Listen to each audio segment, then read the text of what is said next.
First at 4, challenging the governor. It is a legal battle via Zoom as Republican lawmakers trying to limit the governor's emergency powers. You'll hear part of their arguments. The FDA issues a warning about a COVID-19 test used heavily in the city of Detroit. We just spoke to the mayor about that warning. Paula. Attorney General Dana Nessel addresses law enforcers refusing to enforce the governor's executive orders. And as you can imagine, she is none too pleased. Ben?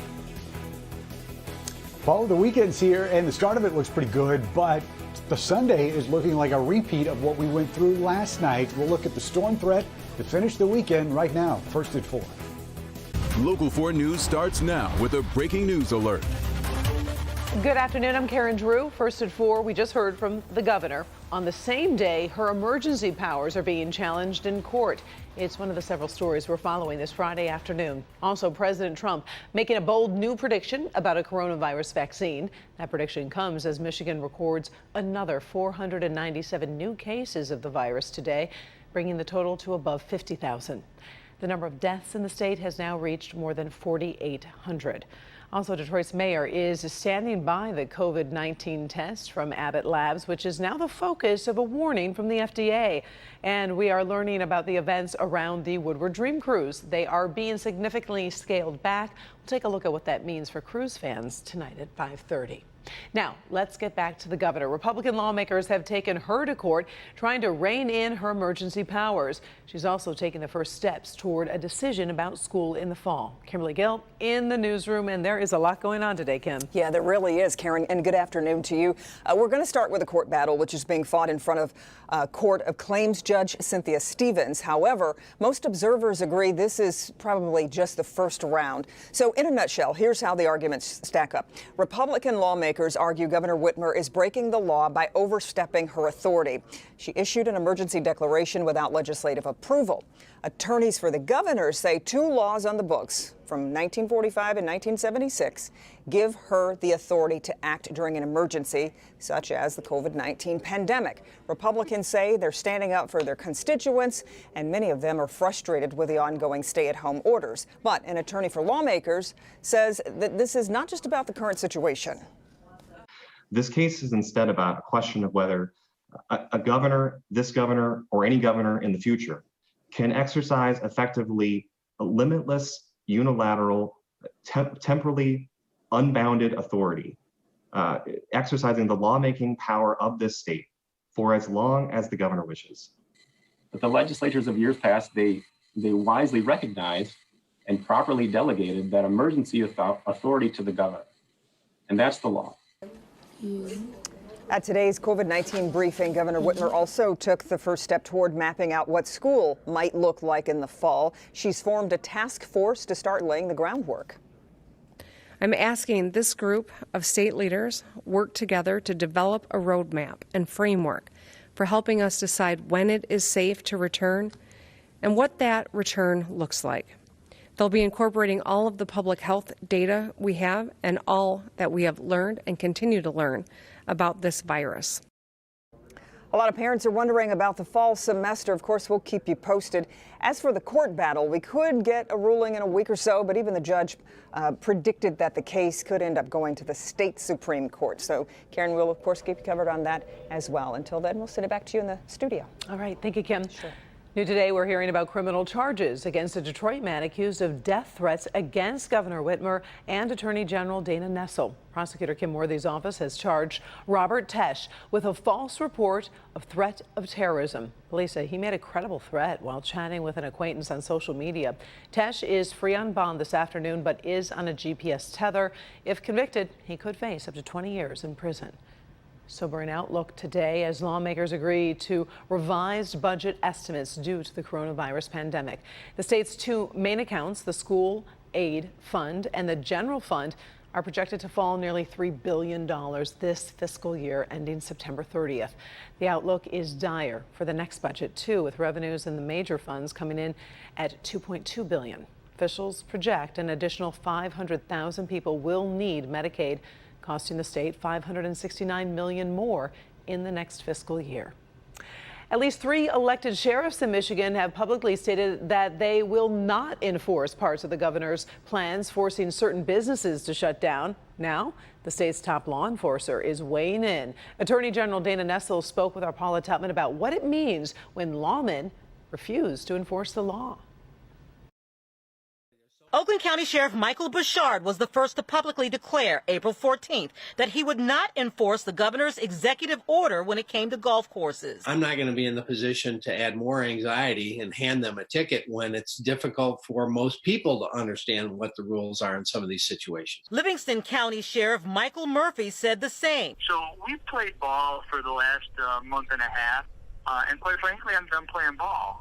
If they want the investigations done, then the Attorney General's office can do the investigations and seek charges on their own. The Sheriff of Shiawassee County, Brian Bagul, sent a news release earlier this week that he would not be enforcing the law, saying in part, "I have decided within my authority that our office cannot and will not divert our primary resources and efforts towards enforcement of the Governor Whitmer's executive orders." Attorney General Dana Nessel says for top law enforcers to pick and choose which laws they will and will not enforce is a dangerous precedent. It's a slippery slope when you have law enforcement officials who sort of arbitrarily decide what laws they want to enforce and what laws they don't want to enforce. Firstly, I think we have to take a look at why these orders were issued in the first place.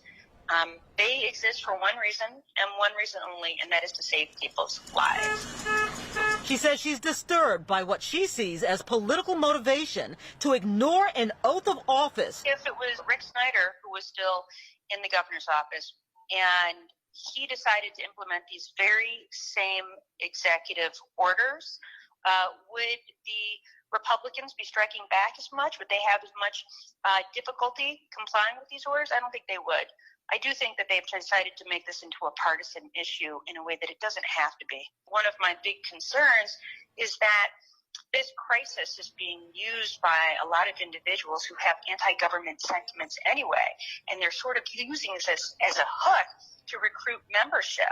And so whether those are militia organizations, white supremacy organizations, all of a sudden their membership is increasing exponentially. And while she says at this time, while her office will not seek action against any sheriff who decides not to enforce the law, I mean, you hold them accountable at the ballot box. These are elected officials.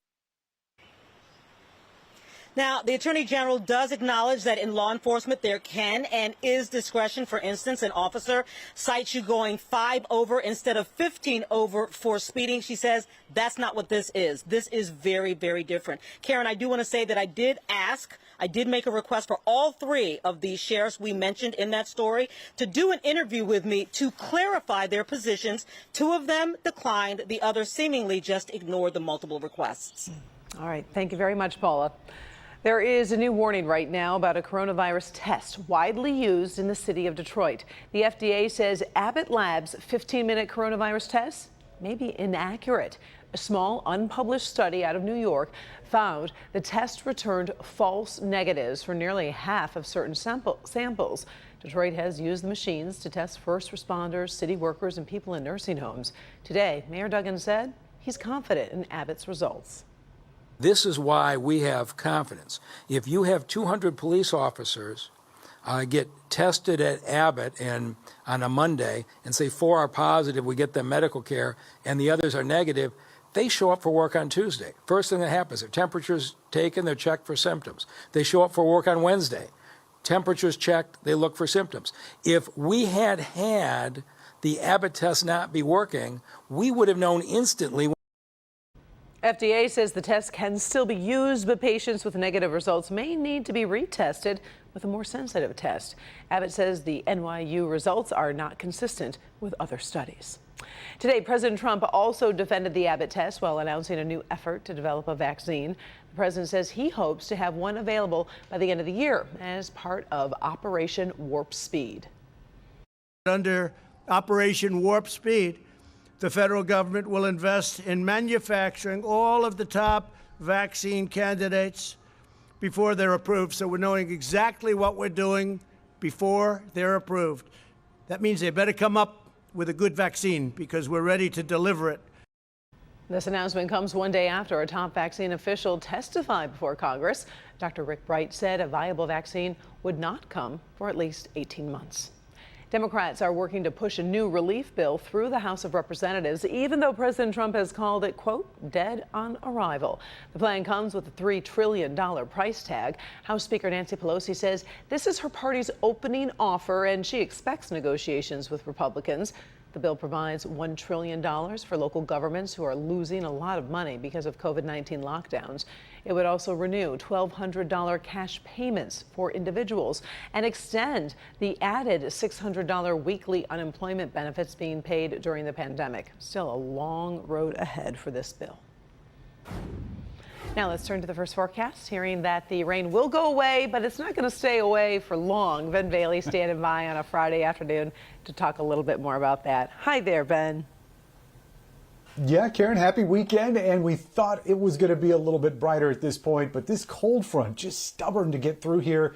It eventually will. We'll see some improving conditions tonight. In fact, you can already see it in the satellite. It's starting to move those clouds a little bit further to the east. The rain pretty much done here, except for a few showers in our north zone. And we'll be seeing improving conditions throughout tonight. As we get to the rest of Friday evening, temperatures will slide from around 70 degrees where we sit right now, down to 57 at midnight. We will be dry overnight. However, there could be a little bit of fog setting up by tomorrow morning. So we'll talk about a half and half weekend. Saturday looks great. Sunday, not so much. And we'll see how much more rain we're expecting on top of the 1 to 2 inches we've already picked up. That's in a few minutes. Karen? All right, thank you, Ben. Still ahead, it's a blast from the past. Has the stay-at-home order changed how you use your phone? People of a certain age might make them feel like teenagers again. Also, a shopping mall milestone. What's happening inside this landmark could set the tone for the return of retail. Up first, a big new testing program inside the first epicenter of the coronavirus outbreak. Why this city wants to test 8 million people. We'll be right back.